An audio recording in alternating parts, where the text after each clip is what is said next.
So this is your weekly, and this is going to tell you that we're in the same spot last year, right here. On this given week, we finished out at $20.57. The next week, $22.41. We're up. Water's still running. Okay. And as we keep elevating, guys, there's a lot of things that are happening behind the scenes. A lot of things that happen behind the scenes are the market keeps going up and to the right as we keep going up gradually. We're not coming down. I know some people try to scare you and say we're coming down, or it's low. It's not down, guys. This stock just keeps going up. And it's playing out just like any stock would, where you have this support from $18 all the way to 23. 18 to 23, it's a $5 swing in the upside, up and to the right, $5. But $5 realistically on $18, I mean, you can do that math, but it's 18 is around 30% increase. So we're up 30% from the previous low, and the high is condensing on down, so it's smashing the roof. We're pushing the roof down. It doesn't mean, I just want to put this out there for people that don't know about investing.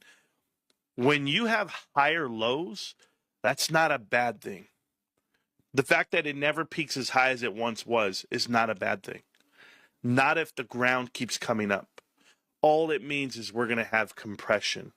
And when it finally gets so tight that you can't get tight anymore, it can break down. It can break down. I'm not going to say it can't. I saw it happen here.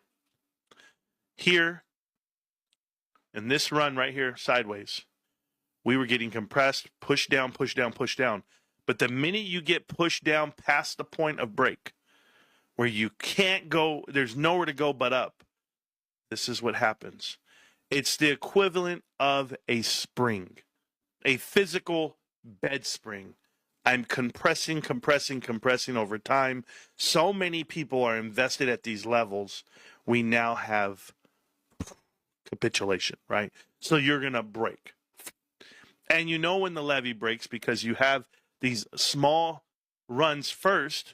This is your gamma squeeze, okay? Your gamma squeeze happens, and we start running, and this is when people get really antsy. You get all the grinders back, you get all the traders, all the day traders, you get all the swing traders, and you get the big shit talkers on the internet where they're like, yeah, this is what I predicted all along. Okay, great. So that's going to happen again. But when it happens, it elevates you to another level. You move up. So what did we really do? Just so that we're clear, we came from $9.95. We're now at 23. We moved up 100%. Because the low was a 100% increase of $18 and some change. So if you're here and you were here at $9, what's the next low? 17, 18.73. So you go from 9 to 18.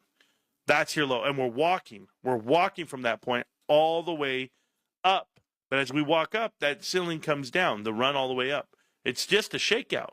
Okay, you can't shake me out. You can't get rid of me. And the reason why I hate, people that don't know, where they say, hey, it was Ryan Cohen, he stopped the run. Ryan Cohen didn't stop a run.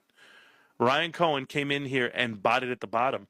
And if you don't know by what I mean by bought it at the bottom, Ryan sold shares at $20, guys. He sold it to Wall Street. He sold it to the public. He sold everybody down here at the bottom. He didn't want to have you be a bag holder at 64. He didn't want to have you be a bag holder at 40. He didn't want to have you be a bag holder at 35. He said, you know what? I'm going to give people value. People that want to buy these shares, I'm going to open them up to the public. Here you go. So what did we all? We all bought them. Bigger banks bought them, whoever it may be, because there's billions of dollars out here. It wasn't just retail that bought in. But Ryan found investors to buy in at 23, 22. He showed them, hey, look at this. This is the run you have. This is the excitement you have.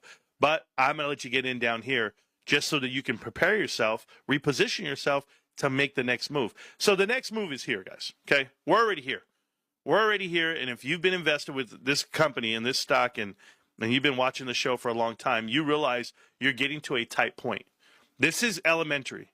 This movement of the stock, it does not have this vision of going sideways and then flatlining. It's not possible. Okay? It's just not possible. It's not the way the stock moves. What I will show you is that when you have a bullish pennant and it's going down, this trend line is going down, this trending channel is going down, you bounce out. In our case, we're technically going up. We're going up from this bounce, but the rip out of it is going to tear the heart out of some people. It's really going to go test this line again, this top line. And then maybe we go sideways and maybe we don't break out until 2027, 2028. Very possible. But for some of you guys that like to make money every day and guess the market where it's going and you can't get enough of gambling, this is not the stock for you. This investment is forever.